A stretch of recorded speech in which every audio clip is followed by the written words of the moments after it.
will.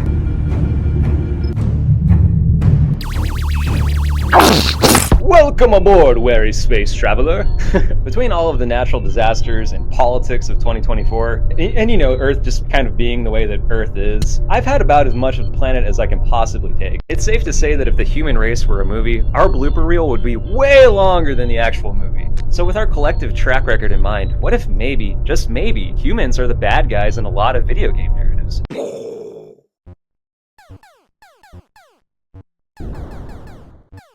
Video games have always been my favorite escape from reality, and now with all of this recent talk of drones and UFOs, I'm wondering if they can teach us anything about life out there. Let's go back to the prehistoric era of gaming to today and see if we can glean anything about human behavior and alien representation. One more thing, I am a complete idiot, so please don't expect any sort of in-depth psychological analysis or anything like that. Dude, let's just have fun and play video games, man. That's what I'm trying to do here, so let's go. 1978's Space Invaders isn't the first video game set in space. However, it is the earliest example of a video game to feature explicitly defined alien antagonists that I could find. The space race era brought us lots of cool games, but if you ask me, aliens got a bad rap right away. Look, it's pretty obvious to me that these are traffic booths and that these peaceful aliens are stuck in traffic and that this asshole is taking shots at them. Yes, there's traffic in space, I saw it on the Jetsons, and yes, people are shooting drones today. I don't buy it. Maybe it's Cold War hysteria, but I think the humans might be wrong here.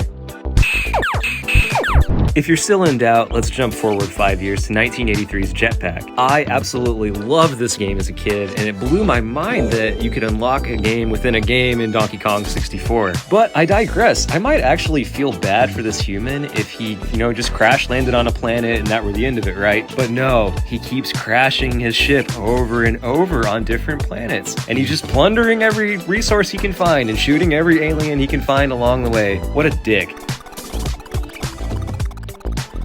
1987's I, Alien for the Commodore 64 isn't anything special, but the story is whack. Essentially, you are an alien trying to escape a human vessel. You see, humans have exhausted all of their food supply and are basically trying to eat you. Is it because my man has cake? Does that explain why it looks like he's flinging turds?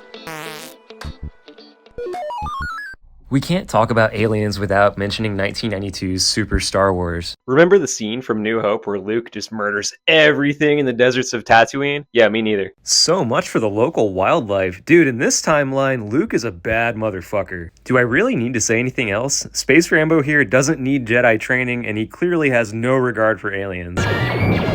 Halo was a staple of my childhood, and everyone sees the Master Chief as a hero, but maybe the Covenant had a point. How is it that the Covenant, a group of aliens comprised of many different groups, don't let humans have a seat at the table? Maybe it's because ancient humans released the Flood in the Halo lore. Whatever the case, the Chief here spends multiple games taking out many of their dudes and causing massive amounts of property damage. I mean, maybe he should try baking them a cake or something. Welcome to the party! I was obsessed with Mass Effect when it came out in 2007. Hey, if you like old games, go watch some of my other videos. Anyway, in a game that shows you a ton of different aliens and planets, take a wild guess as to who the worst species is. Yeah, these fartbags, or humans, are the new kids on the galactic block. Though the humans are rising in prominence in this universe, a lot of other alien species perceive them as belligerent and believe that they have an incessant need for power. I can't tell the aliens from the animals.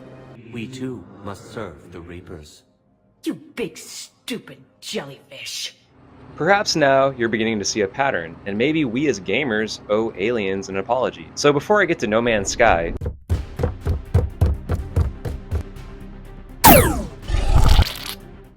don't listen to him. He's an alien. He took my form. I've never even played No Man's Sky. See you next time.